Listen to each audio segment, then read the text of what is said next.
শীতের সন্ধ্যার জন্য এই পিঠাটা হতে পারে দারুণ একটা রেসিপি। এই ঝাল পিঠা পছন্দ করবে না এরকম কাউকে খুঁজে পাওয়া যাবে না। পিঠাটা বানাতে সহজ আর খেতে অনেক টেস্টি হয়। যারা একটু ভিন্নধর্মী পিঠা পছন্দ করেন আজকের এই জাল পিঠাটা ভালো লাগবে। জাল পিঠা বানানোর জন্য প্রথমে আমরা পিঠার ডো বানিয়ে নিচ্ছি। একটা প্যানে নিয়ে নিচ্ছি 1.5 কাপ পানি, স্বাদ মতো লবণ দিয়ে দিচ্ছি, আর 1 চা চামচ দিয়ে দিচ্ছি আদা আর রসুন বাটা। 1/2 চা চামচ দিয়ে দিলাম হলুদ গুঁড়া, 1/2 চা চামচ দিয়ে দিচ্ছি ধনিয়ার গুঁড়া, আর 1/2 চা চামচ ভাজা জিরার গুঁড়া।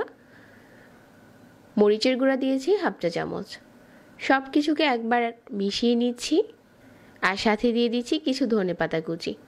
প্রথমে আমি এখানে 1 কাপ চালের গুঁড়া দিয়েছি। এটা একটু মিশিয়ে নেওয়ার পর আরও 1/2 কাপ দিয়েছি। 1.5 কাপ পানির সাথে আমি এখানে 1.5 কাপ চালের গুঁড়া দিয়েছি। এখন এই ফুটানো পানির সাথে চালের গুঁড়াটা মিশিয়ে নেওয়ার পর ঢাকনা দিয়ে ঢেকে রেখে দিচ্ছি 5 মিনিটের জন্য। 5 মিনিট পর গোলাটা দেখতে ঠিক এরকম হয়েছে। পিঠার ডোটা এখন রেডি হয়েছে। উপরে কিছু কালো জিরা দিয়ে এরকম মতে সফট করে নিচ্ছি।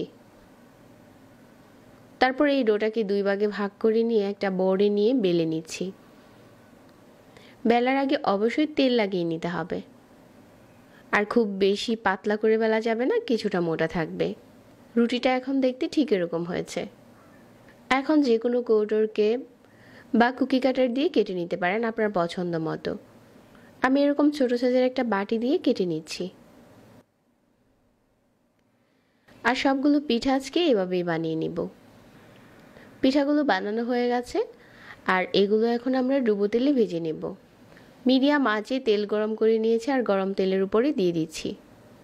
একদম গরম তেলের উপরে পিঠাগুলো ছাড়ার পর দেখা যাবে যে ফুলতে শুরু করতেছে। এখন চুলার আঁচ মাঝারি রেখে মোচমোচে করে ভেজে নিতে হবে। উপরটা ফুলে উঠবে আর দেখতে দারুণ একটা কালার আসবে। তখনই বোঝা যাবে যে পিঠাগুলো ভাজা হয়ে গেছে। এখন একটা প্লেটে উঠিয়ে নিচ্ছি। এই পিঠাটা বানিয়ে আপনি 2 থেকে 3 দিনের মতো রাখতে পারবেন। এটা খেতে অনেক টেস্টি হয়।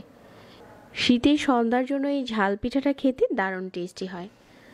আজকের রেসিপি আশা করছি সবার ভালো লেগেছে। প্রতিনিয়ত এরকম নতুন রেসিপি পেতে আমাদের পেজ ফলো করতে ভুলবেন না। আজকে এখানেই বিদায় নিচ্ছি। আল্লাহ হাফেজ।